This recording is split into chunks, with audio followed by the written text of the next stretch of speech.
Assalamualaikum warahmatullahi wabarakatuh.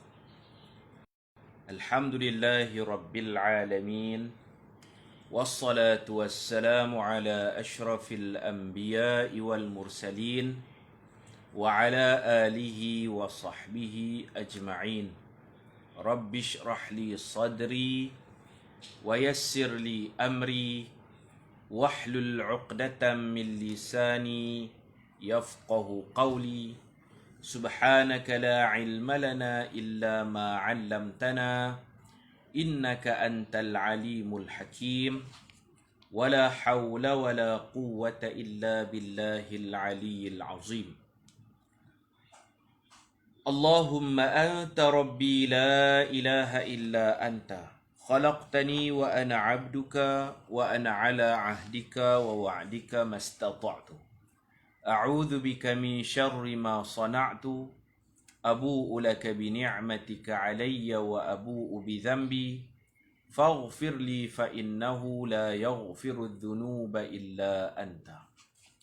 Subhanallahi wa bihamdihi subhanallahil azim. Subhanallahi wa bihamdihi subhanallahil azim. Subhanallahi wa bihamdihi subhanallahil azim. Alhamdulillah, muslimin dan muslimat, mudah-mudahan kita semua dikasihi dan dirahmati oleh Allah Subhanahu wa ta'ala. Muka surat 75.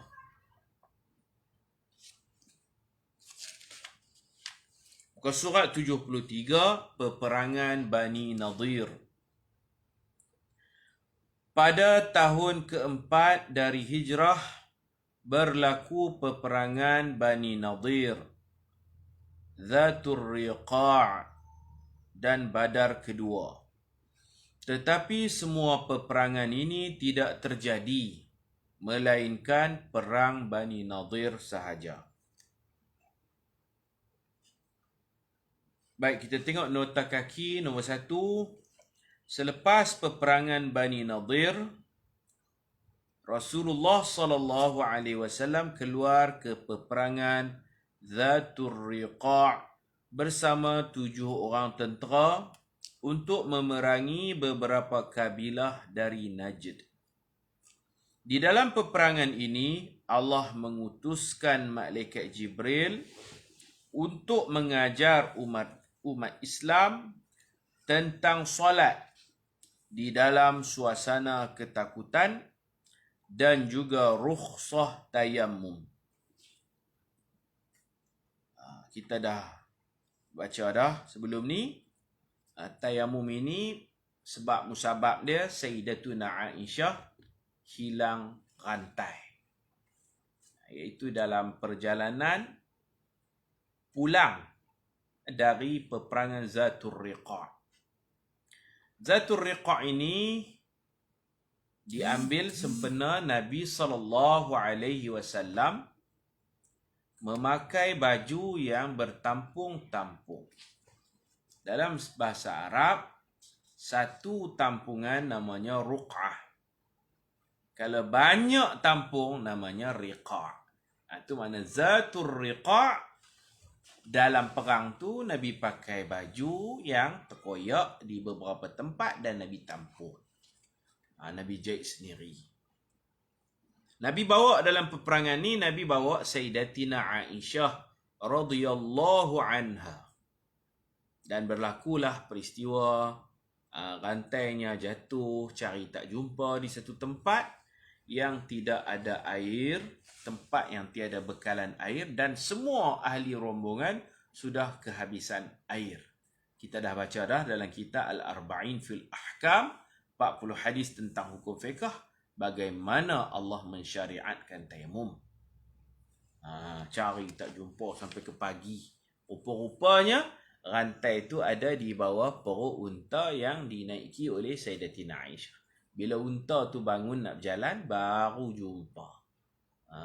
Inilah keberkatannya Allah Ta'ala bagi masalah. Rupa-rupanya Allah nak ajak tayammum. Jadi, tayamum disyariatkan pada tahun keempat hijrah dalam perjalanan pulang dari peperangan Zatir Riqa. Kemudian apa lagi yang Allah Ta'ala ajarkan? Cara solat dalam suasana ketakutan. Salatu syiddatil khawf. Solat dalam keadaan takut. Solat dalam peperangan. Allah ajak juga. Ini dia selepas perang Ahzab yang betulnya. Perang Ahzab, Nabi tak erti lagi semayang dalam peperangan. Lepas perang Ahzab selesai, barulah Allah mengajar Nabi cara semayang dalam peperangan. Kita dah baca dah dalam kitab fiqh. Perang Ahzab, Nabi kita tak erti nak semayang macam biasa. Macam dalam peperangan ni, Nabi kita tertinggal solat zuhur, tertinggal solat maghrib dan isya. Asar, maghrib dan tengah malam baru Nabi boleh qada balik. Nabi qada ikut tertib, Nabi qada zuhur, kemudian qada asar, qada maghrib, lepas tu baru Nabi tunaikan solat fardu isya. Tahun inilah tahun keempat. Banu Nadir. Bani Nadir adalah sebuah kabilah Yahudi yang tinggal di Madinah. Mereka mempunyai perjanjian antara mereka dan kaum muslimin. Ada perjanjian bertulis. Nabi kalau nak berjanji, Nabi tak janji mulut. Nabi ada tulis surat perjanjian. Ada hitam putih. Iaitu kedua-dua pihak mestilah saling menjaga keamanan. Nombor 2 di bawah. Sebab hampir terjadinya peperangan Badar kedua ini. Nyaris-nyaris nak jadi Badar kedua.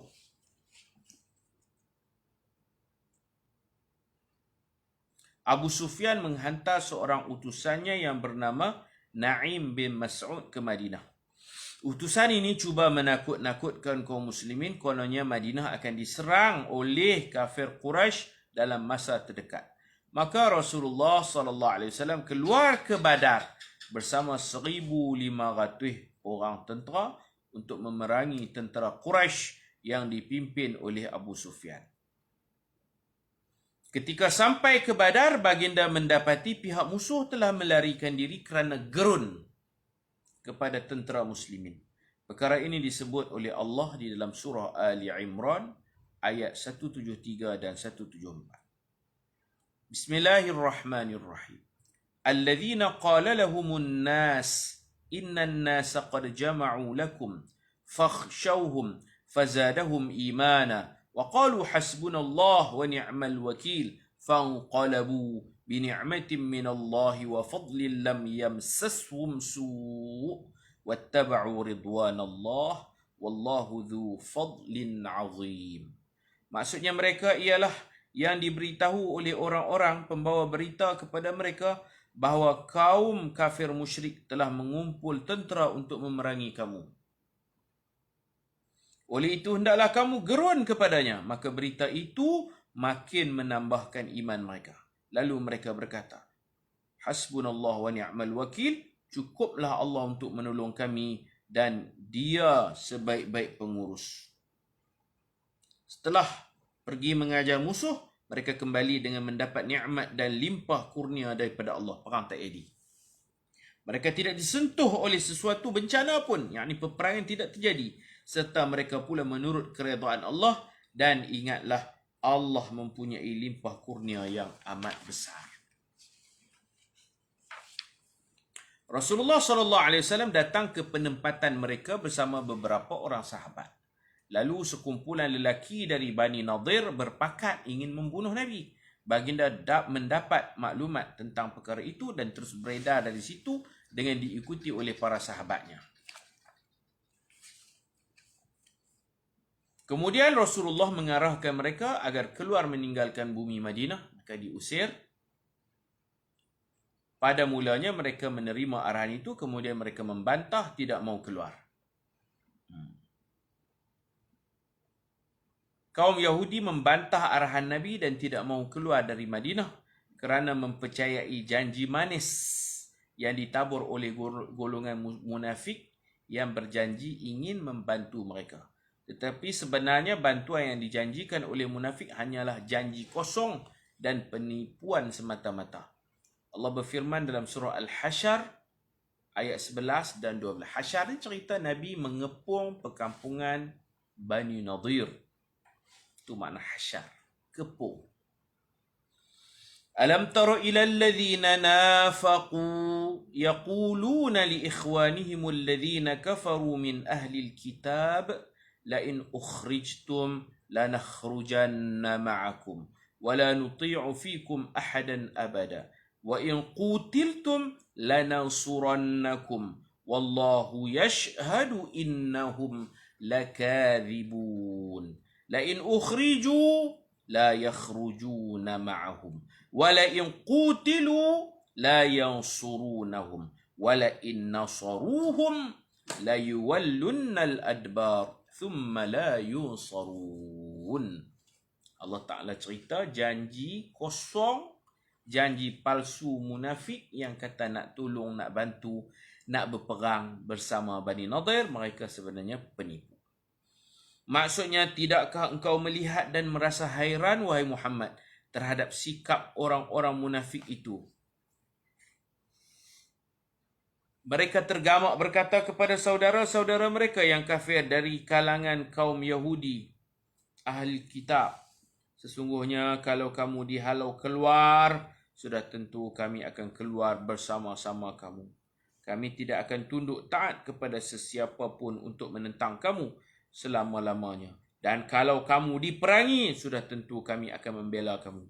Padahal Allah mengetahui dan menyaksikan bahawa sebenarnya mereka orang-orang munafik adalah pendusta. Demi sesungguhnya jika orang-orang Yahudi itu dihalau keluar dari Madinah, mereka yang munafik tidak akan keluar bersama-samanya.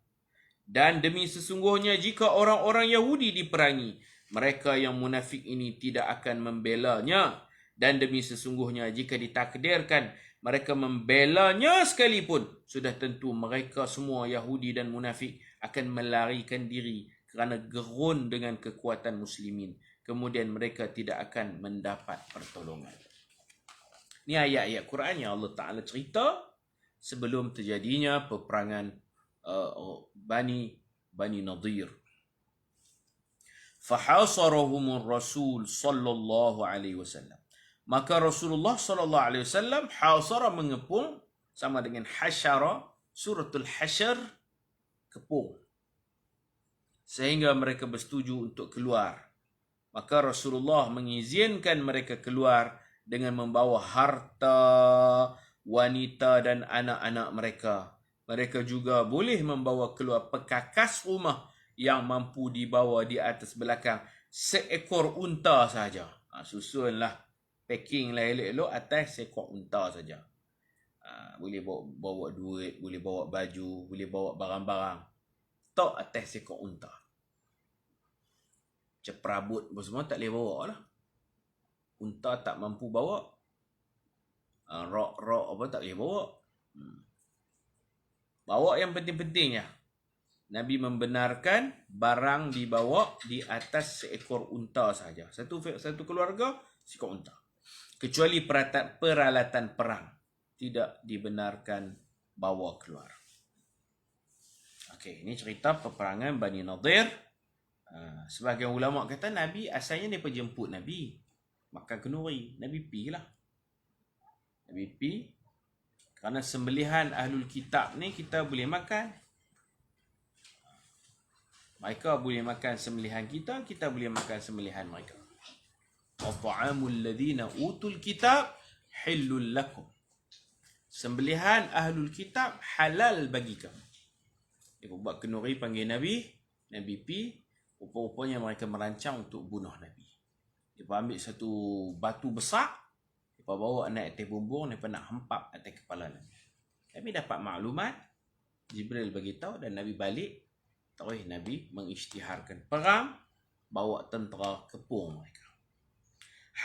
Al-Hawadis, beberapa peristiwa. Pada tahun keempat, di dalam peperangan Zatul Riqa', Jibril turun membawa wahyu cara solat dalam ketakutan. Ada cara dia lah. Boleh tengok dalam surah Al-Baqarah, di hujung-hujung surah Al-Baqarah. Farjalan au rukbana. Boleh semayang sambil berjalan kaki atau berkenderaan. Nabi buat saf, 2 saf. Saf pertama ikut Nabi rakaat pertama, rakaat kedua mereka mufaraqah. Maka selesaikan solat sendiri. Kemudian mai pula kumpulan kedua ikut Nabi pada rakaat yang kedua. Apabila sampai tahiyat akhir, Nabi akan menunggu kumpulan kedua ini akan berdiri menyelesaikan solat mereka dan Nabi akan bagi salam bersama dengan kumpulan kedua. Kumpulan pertama dapat fadilat takbiratul ihram bersama imam. Kumpulan kedua dapat fadilat menyudahkan semayang, memberi salam bersama Nabi SAW. Kumpulan pertama dapat hak mula takbiratul ihram bersama Nabi. Kumpulan kedua dapat bagi salam sama-sama dengan Nabi. Malaikat Jibril ajak. Dan diturunkan juga ayat Al-Quran berkaitan rukhsah tayamum. Juga dipanggil ayat wudu. Ayat ke-6 surah Al-Ma'idah. Boleh rujuk Falam tajidu ma'an wa in kuntum ala safarin. Kamu dalam musafir. Kamu nak balik daripada Dhatur Riqa'. Falam tajidu ma'an. Kamu cari air tak jumpa. Bukan air dia tak jumpa. Rantai Sayyidatina Aisyah tu pun falam tajidu. Kamu cari tak jumpa. Fatayammamu. Maka kamu boleh tayamum. Itu kali pertama lah. Kali pertama orang Islam belajar tayamum dalam perjalanan balik yang mereka duk atur. Mereka duk rancang. Malam tu kita kena laju, kita sempat semayang subuh di Madinah. Tapi rupa-rupanya ada aral, hilang rantai Sayyidatina Aisyah di tengah jalan, di satu tempat. Dikatakan namanya Baidak. Tempat tu tidak ada air, sahabat pun sudah kehabisan air. Dengan dahaganya, payah semua. Mereka berfikir macam mana nanti kalau subuh masuk, kita nak semayang subuh macam mana? Air tak ada. Dan Nabi-Nabi sebelum ni, Nabi Ibrahim ke, Nabi Musa, Nabi Harun, semuanya tak pernah tayamum. Tayamum ni tak ada siapa pernah ajak. Nabi Muhammad pun tak tahu, ni ilmu baru. Nabi Adam tak pernah tayamum. Nabi paling dekat, Nabi Isa tak pernah tayamum. Tak ada siapa kerti tayamum. Semua orang guna air. Nak solat air. Nak solat air. Tak ada lagi pengalaman menggunakan debu. Ini sahabat susah hati. Rupanya Allah nak syariatkan tayamum. Pada tahun ini, isteri Nabi yang bernama Zainab radhiyallahu anha meninggal dunia. Nabi baru kahwinnya, Zainab yang dipanggil Ummu Masakin. Zainab binti Khuzaimah Al-Hilaliyah. Dia dipanggil Ummul Masakin, ibu kepada orang-orang miskin. Dia kahwin dengan Nabi, dia meninggal. Kahwin dengan Nabi berapa bulan ya? Tahun ketiga dia kahwin, tahun keempat meninggal.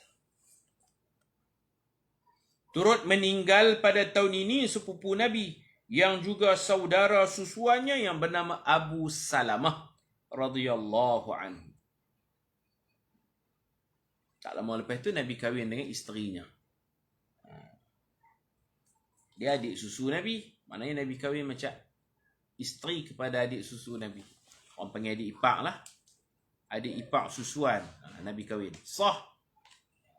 Kahwin dengan adik ipar. Kahwin dengan adik ipar susuan, sah dalam syariat. Setelah tamat iddah, pada tahun ini Rasulullah SAW berkahwin dengan Ummu Salamah radhiyallahu anha. Nama betul dia Hindun bin Umayyah bin Abi Umayyah. Hindun bin Abi Umayyah bin Hisham bin Mughirah daripada Bani Makhzum. Hindun bin Abi Umayyah bin Hisham bin bin Mughirah. Dia sepupu Abu Jahal lah. Abu Jahal nama Amru bin Hisham bin Mughirah. Yang ni dah Umayyah bin Mughirah. Hindun bin Abi Umayyah bin Mughirah. Sepupu dengan Abu Jahal dan juga sepupu dengan Sayyidina Khalid bin Al-Walid. Nabi kahwin dengan Ummu Salamah.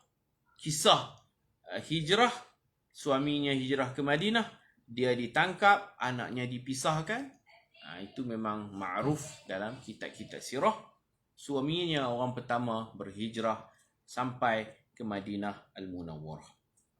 Dan dia selama setahun menangis teringat rindu dekat anak dan teringat rindu dekat suami.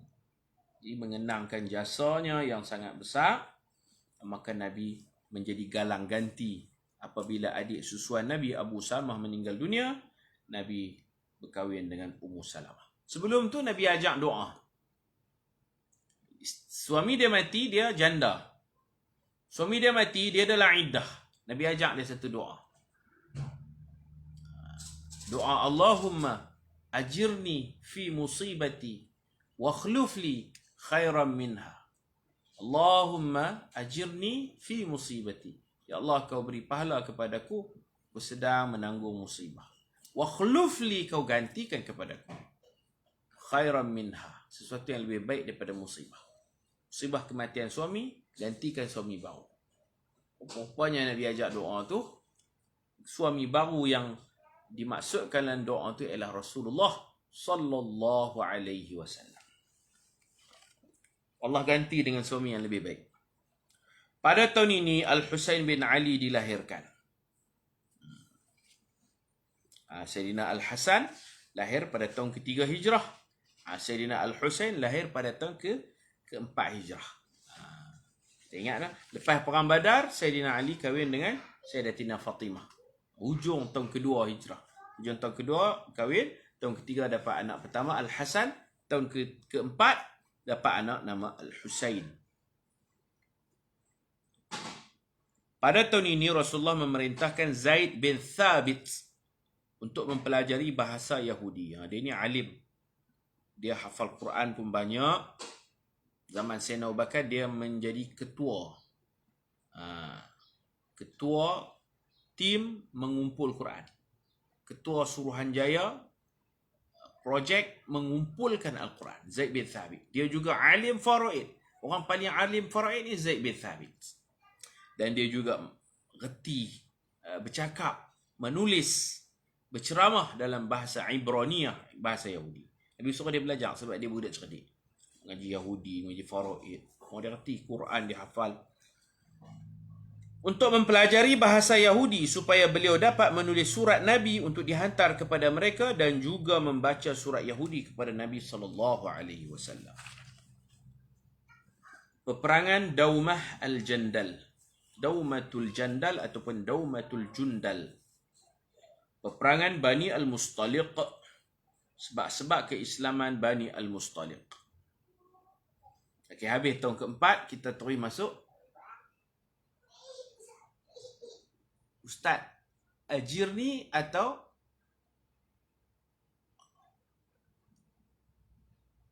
apa tu? Atau u'jurni. Allahumma ajirni atau u'jurni. Saya pun tak pastilah. Seingat saya Allahumma wa'aqibni uqba hasanah. Dalam riwayat yang lain wa'aqibni uqba hasanah. Allahumma ajirni ataupun Allahumma u'jurni. Nanti saya semak dulu. Wallahu a'lam. La adri. Saya tak pasti. Baik, kita terus. Pada tahun ke-5 Hijrah, berlaku peperangan Dumah Al-Jandal. Tetapi peperangan ini tidak terjadi. Semua perang banyak tak jadi. Pasal nusirtu birru'bi masirata syahrin. Aku dibantu oleh Allah. Musuh gerun sebulan perjalanan. Musuh dah gerun kepada aku. Banyak perang tak jadi. Nak perang, tapi musuh takut, akhirnya tak jadi. Berlaku peperangan Dumah Al-Jandal, tetapi peperangan ini tidak terjadi kerana musuh melarikan diri dan meninggalkan binatang ternakan mereka dan diambil oleh orang Islam sebagai harta rampasan. Pada tahun ini berlaku peperangan Bani Al-Mustaliq. Mereka berkumpul untuk memerangi kaum muslimin. Perang Bani Mustaliq ini menjadi sebab musabab Nabi kita berkahwin dengan Sayyidatuna Juwairiyah. Juwairiyah bukan Juriyah. Juwairiyah. Dan tak ada syaddah. Juwairiyah bukan Juwairiyah. Juwairiyah binti Harith Al-Mustaliqiyah. Mustaliq. Dia putri. Dia anak perempuan kepada ketua jahat Bani Mustaliq. Akhirnya jadi isteri Nabi berkahwin dengan Rasulullah sallallahu alaihi wasallam. Kita tengok Dumah Al-Jandal, sebuah bandar yang terletak di antara Madinah dan Syam. Madinah nak pergi ke belah Syria, belah Jordan. Baginda berangkat bersama 1,000 tentera untuk menghadapi Arab Badawi yang tinggal di situ kerana mereka menzalimi orang musafir yang melalui kawasan mereka. Ni something. Nabi nak pergi bagi satu pengajaran, nak pergi ajak Badawi yang menjadi qutta' tariq. Mereka duduk di jalan, mereka mengganggu lalu lalang orang. Pepau, mereka bunuh, mereka samun. Jadi jalan tak selamat di situ. Sebab tu Nabi menghantar pasukan, dan Nabi sendiri pun turut serta ke Dumatul Jandal. Mustaliq pula, perkataan Al-Mustaliq pada asalnya ialah gelaran kepada pengasas kabilah itu yang bernama Judaimah bin Sa'ad. Pengasas dia tu dipanggil Al-Mustaliq. Gelaran kepada dia. Peperangan ini juga dinamakan peperangan Muraisi'. Muraisi' ya'in, Muraisi'. Iaitu kawasan air milik Bani Khuza'ah. Di situ ada tasik Muraisi', maka dekat situlah berlaku perang, maka dinamakan perang Muraisi'. Perang dengan siapa? Perang dengan suku Al-Mustaliq, maka dinamakan juga perang Bani Mustaliq.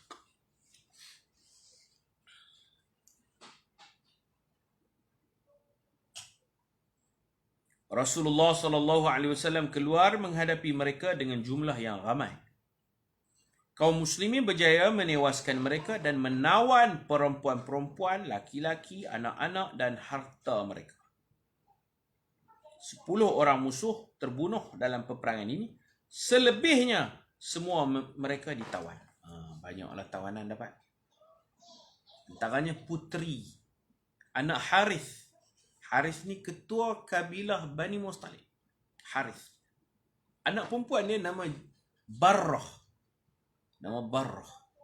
Yang kemudiannya Nabi bebaskan, dia masuk Islam dan Nabi kahwin dengan dia. Nabi tukar nama kepada nama Juwairiyah. Juwairiyah isim tasghir daripada Jariyah. Jariyah hamba perempuan, Juwairiyah hamba perempuan kecil, berbadan kecil. Juwairiyah, hamba perempuan kecil. Nabi tukar nama. Nama dia Barrah. Barrah ni makna baik ya. Baik, berbakti. Nama macam ni orang panggil nama berat. Terlampau baik sangat pun tak boleh juga. Nama kalau berat sangat ni tak elok juga. Nama baik, takkan baik sangat kan. Mesti juga nakal-nakal semua. Jadi Nabi tukar nama macam ni. Tukar kepada Juwairiyah. Ada nama-nama yang Nabi tak suka. Nabi kata nama yang Allah suka, nama Abdullah, Abdul Rahman, itu bagus. Tawaduk, hamba Allah, hamba Tuhan. Ada nama yang ditukar oleh Nabi SAW.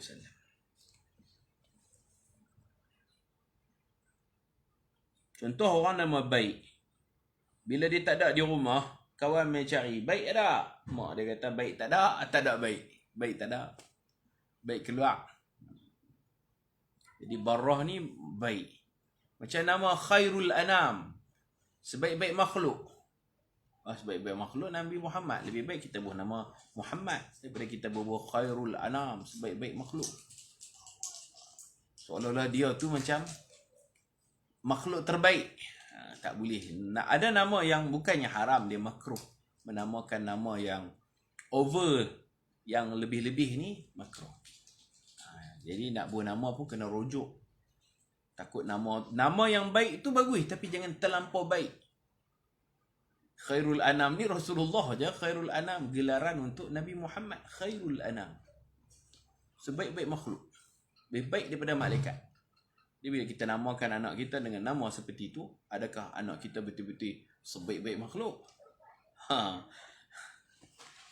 Jadi Rasulullah tukar nama Barrah, perempuan yang sangat baik, Rasul tukar kepada Juwairiyah, hamba, supaya lebih tawaduk. hamba kecil. Dan dia memang dia memang jadi hamba. Dalam peperangan Bani Mustalik, dia ditawan dan dia jadi hamba.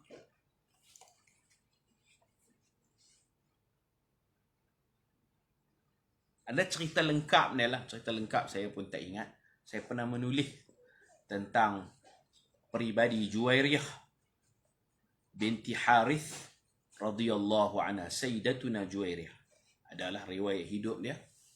Saya pernah menulis dan saya pernah kisahkan ketika di Pondok Dirang siap pembinaan asrama, nama asrama Juwairiyah. Ada satu bangunan asrama putri nama Juwairiyah. Dalam majlis itu saya diminta untuk menceritakan siapakah Juwairiyah binti Harith radhiyallahu anha. Sebutannya bukan Juwairiyah, tidak ada syaddah. Juwairiyah. Kerana dia berasal dari jariyah. Jariyah bukan jariyah. Jariyah tanpa ada syaddah, tanpa ada sabdu. Maka isim tasghir dia pun tak ada sabdu. Juwairiyah. Gitu. Radhiyallahu anha. Antara amal soleh Sayyidatuna Juwairiyah ini, dia selalu berzikir dalam Masjid Nabawi. Kadang-kadang dia tak balik sampai ke Zuhur. Sembahyang subuh, dia duduk di tempat solat subuh dia tu, dia i'tikaf, dia berzikir, dia baca Quran sampai Zuhur ataupun dekat-dekat Zuhur baru dia keluar pergi balik rumah ambil wuduk, sekali dia main sembahyang Zuhur. Rumah mereka sebelah masjid ya.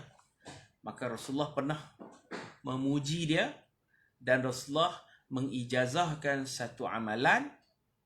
Walaupun kita keluar masjid, kita baca tasbih ini 3 kali, kita akan dapat pahala seperti pahala Sayyidatina Juwairiyah yang beriktikaf dalam masjid sepagian penuh dari subuh sampai dekat-dekat Zuhur. Barrah ni nama asal dia, kemudian Nabi tukar kepada nama Sayyidatuna Juwairiyah. Juwairiyah. Jangan kita buat 2 Y. Juwairiyah tu tak betul.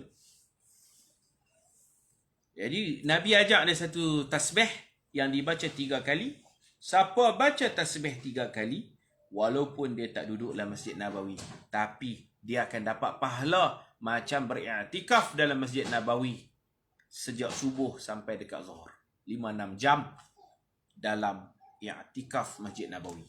Apakah tasbih tu? Tasbih yang setiap pagi kita duk baca kalau kita buat kuliah pukul 7 pagi. Kita selalu baca Subhanallahi wa bihamdihi adada khalqihi wa ridha nafsihi wa zinata arshihi wa midada kalimati. Ulang 3 kali. Seolah-olah kita duduk dalam Masjid Nabawi. Seolah-olah kita sedang baca Quran. Kita tak keluar-keluar sampai ke Zuhur. Pahalanya sangat besar. Nabi sebut, wahai Juwairiyah, aku ada satu amalan yang mudah, ringkas, menyamai i'tikafmu. Aku baca 4 kalimah yang aku ulang 3 kali. 4 kalimah ni macam ni, dia waqaf 4 kali.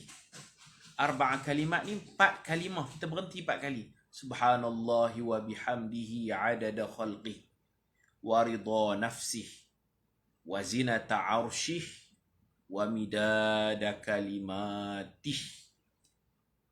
4 kali menapah. Subhanallahi wa bihamdihi adada khalqih. Tentu berhenti. Wa ridha nafsih wa zinata arshih wa midada kalimatih. Subhanallahi wa bihamdihi adada khalqih wa ridha nafsih wa zinata arshih wa midada kalimatih. Kalau kita buat live pagi selalu kita baca. No? Saya ajak tuan-tuan, jom kita tasbih selalu. Tak tahulah tuan-tuan duk baca tak sama-sama saya. Start daripada kita baca tu 7 pagi, pahala jalan. Macam kita duduk dalam Masjid Nabawi sampai ke Zuhur. Bukan Masjid Pulau Pinang. Bukan Masjid Langkawi. Bukan Masjid Kamera Helen. Masjid Nabawi tu. Jangan main-main. Pahala i'tikaf Masjid Nabawi tu. Setiap pagi kita baca. Sekarang kita tak buat kuliah pagi, kita buat petang. Tapi pagi esok saya free insya-Allah. Insya-Allah pagi esok, pagi Jumaat, kita akan kuliah 7 pagi esok. InsyaAllah, 7 pagi. Tak pernah lupa lagi lah, saya ingat saya. Setiap pagi saya mengajak hadirin hadirat ahli-ahli kuliah. Mari kita bertasbih. Yang kedua, kita ajak baca Sayyidul Istighfar. Pagi dan petang. Kerana dia amalan mudah, pahalanya sangat besar. Nabi ijazahkan kepada Sayyidatina Juwairiyah. Dan sanad itu sambung menyambung kepada Imam Muslim. Dan sambung sampai kepada kita. Amalkanlah. Orang panggil tasbih Sayyidatuna Juwairiyah. Dia tak apalah, dia rajin.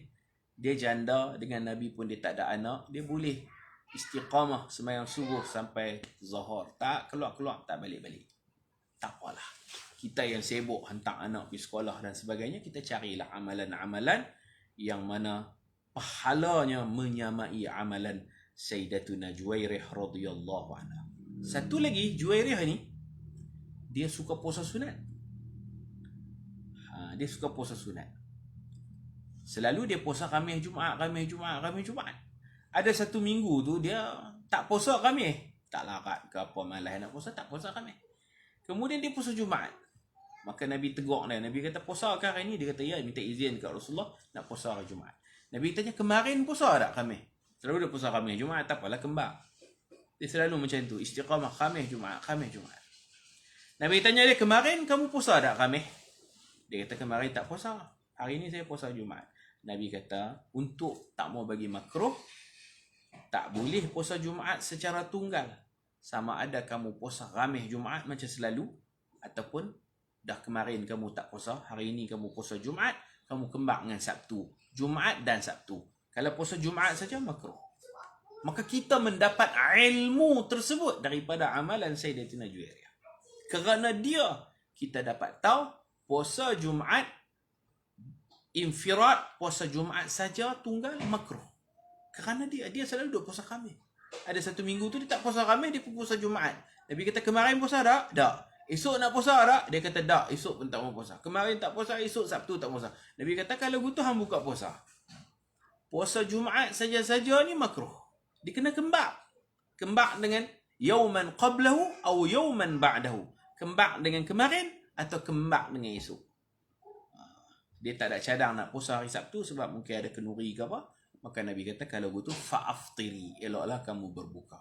Tak payah puasa. Maka dia buka puasa Jumaat. Jadi tak bercadang nak puasa Jumaat Sabtu. Kita dapat ilmu tu daripada dia. Dan dia juga suka qiyamul lail. Rajin i'tikaf, rajin baca Quran, rajin puasa sunat, rajin qiyamul lail. Asalnya anak puteri, anak ketua jahat. Tu Allah Ta'ala boleh ubah. Anak ketua jahat yang datang untuk memerangi Rasulullah, datang dengan ayahnya untuk bagi sokongan kepada ayah lawan Nabi. Akhirnya berubah jadi hamba abdi, dibebaskan oleh Rasulullah. Jadi isteri Rasulullah sallallahu alaihi wasallam. Anak ketua jahat tu. Anak ketua, bukan anak wali, anak ketua. Nabi bebaskan dia. Rasulullah sallallahu alaihi wasallam, okey kita baca dah ni. Wa kana minal asra barrah, itu nama dia. Salah seorang yang ditawan itu ialah Barrah. Barrah ni perempuan sehabis-habis baik. Perempuan paling baik. Daripada macam kita baca berbakti, birrul walidain, Barrah. Beliau merupakan puteri kepada ketua Bani Mustalik. Ayah dia nama Harith.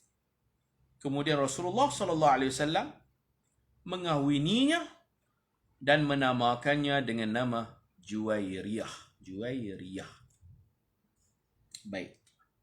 Selepas Rasulullah SAW berkahwin dengan Juwairiyah, semua para sahabat bertindak membebaskan kesemua tawanan mereka. Tawanan yang mereka dapat hasil peperangan Bani Mustalik. Pakak bebas habis. Mereka berbuat demikian tanpa ada sebarang paksaan atau arahan daripada Rasulullah SAW. Oh, ni perkahwinan dakwah. Nabi kahwin dengan dia menyebabkan sahabat-sahabat rasa bersalah sebab duk tangkap, duk tawan Bani Mustalik. Bila puteri Bani Mustalik memeluk Islam, menjadi isteri Nabi, menjadi ummul mukminin, dia kata, kita nak jaga hati isteri Rasulullah. Kita nak jaga hati isteri Rasulullah, kita bebaskan. tanpa disuruh pun oleh Nabi. Mereka sendiri fikir, pakat bebas habis. Tanpa ada sebarang paksaan atau arahan daripada Rasulullah SAW. Mereka berkata, tidak patut keluarga ipar Rasulullah berada dalam tawanan kita. Peristiwa ini menyebabkan kesemua kabilah Bani Mustaliq akhirnya memeluk Islam kerana melihat akhlak mulia sahabat kepada Rasulullah SAW. Dia juga dipanggil Mubarakah, perempuan berkat. Dia dipanggil perempuan berkat. Berkat dia macam itulah, Nabi kahwin menyebabkan kabilah dia semua masuk Islam. Ayah dia lambat sikit masuk Islam. Ayah dia mai nak tebus anak. Ayah dia mai nak tebus anak, bawa 2 ekor kuda. Di tengah jalan, dia simpan seekor kuda. Ada satu pokok, dia ikat situ. Dia kata bawa seekor sudahlah. Tak payah bawa 2 ekor lah, nak tebus anak. Bila sampai Madinah, dia tak tahu kata anak dia sudah dibebaskan, bahkan sudah menjadi isteri Rasulullah. Rasulullah boleh kahwin tanpa wali. Kalau nak ambil dia jadi wali pun tak boleh, pak dia kafir. Dia tak tahu kata anak dia dah jadi isteri Rasulullah. Dia tak tahu Rasulullah tu menantu dia. Dia tak tahu. Tak apa, dipendekkan cerita, mukjizat Rasulullah. Dia bawa main seekor kuda, dia nak tebus anak dia. Rasulullah tanya dia, mana seekor lagi? Kuda seekor lagi mana? Dia kata, tak bawa seekor lah. Nabi kata, cermat sikit. Bukan hang sampai ke satu pokok, hang bawa 2 ekor, hang ikat seekor, hang bawa main seekor lagi hang ikat, betul tak? Terkejut dia. Macam mana kamu boleh tahu? Nabi kata, tahulah, aku Rasulullah. Allah bagi tahu. Rahsia kamu, Allah bagi tahu. Dia malu dengan Rasulullah. Akhirnya baru terdedah, Rasulullah itu menantunya. Dia bila dia tengok semua kabilah dia, anak beranak dia, sepupu, jiran-jiran dia semua dah masuk Islam, akhirnya dia juga masuk Islam. Itu ketua Bani Mustaliq, nama dia Al-Harith. Selepas peperangan ini, berlaku pertengkaran antara khadam Umar bin Al-Khattab yang berasal dari Mekah dengan seorang lelaki Madinah dari kaum Khazraj. Dan perang ni juga berlaku bertengkar-tengkar pula. Khadam Sayyidina Umar bertengkar dengan penduduk Madinah. Dalam pertengkaran itu, khadam Umar radhiyallahu anhu bertindak memukul lelaki Khazraj itu. Gaduh kat mana tahu, tumbuk. Kemudian lelaki Khazraj memanggil, angkat geng. Lelaki Khazraj memanggil kaumnya, penduduk Madinah, untuk membantunya, minta tolong. Dan khadam ini juga memanggil kaum Muhajirin. Main angkat geng pula dah. Wahai orang Muhajirin, tolong aku. Mereka ni pun asabiyah.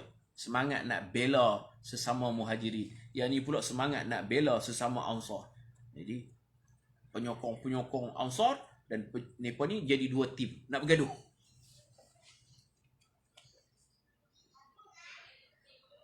Kemudian lelaki Khazraj memanggil kaumnya untuk membantunya. Dan khadam ini juga memanggil kaum Muhajirin. Hampir-hampir berlaku peperangan saudara antara 2 kumpulan itu, jika tidak dihentikan dengan tegas dan segera oleh Rasulullah SAW. Tak boleh biar benda ni. Baginda bersabda, ma balu da'wal jahiliyah. Artinya, kenapa masih wujud lagi seruan jahiliyah yang jenis angkat geng nak bergaduh ni? Nabi kata, pasal apa dah Islam dah, ada lagi perangai jahiliyah. Nabi marah. Jadi Nabi segera menghentikan pergaduhan ini. Kita tengok atas balik. Selepas Bani Mustaliq mendengar tentang keislaman Juwairiyah, maka kesemua mereka turut memeluk Islam. Nanti dia dipanggil Mubarakah, Juwairiyah Al-Mubarakah. Dan jadilah mereka sebagai penolong bagi kaum muslimin selepas dahulunya mereka menjadi musuh kepada kaum muslimin. Di perkahwinan Nabi ni bukan kahwin saja-saja, orang panggil perkahwinan dakwah. Nabi mengatur strategi dakwah di sebalik peperangan itu. Di sebalik perkahwinan yang Nabi langsungkan dengan beberapa orang isteri Nabi. Semua bersebab, ada sebab-sebabnya. Jadi kita berhenti takat ni dulu. Esok pagi Jumaat insya-Allah kita selalu buat kuliah petang je, tapi esok saya free Jumaat. Kita akan baca kitab ni pagi Jumaat esok insya-Allah pukul 7 pagi. Sallallahu ala sayyidina Muhammad wa ala alihi wa sahbihi ajma'in. Walhamdulillahi rabbil alamin. Subhanakallahumma wa bihamdika asyhadu an la ilaha illa anta astaghfiruka wa atubu ilaik. Bismillahirrahmanirrahim. Wal 'asr innal insana lafi khusr illa alladhina amanu wa 'amilus solihat wa tawasaw bil haqq wa tawasaw bis sabr. Assalamualaikum warahmatullahi wabarakatuh. Alhamdulillah.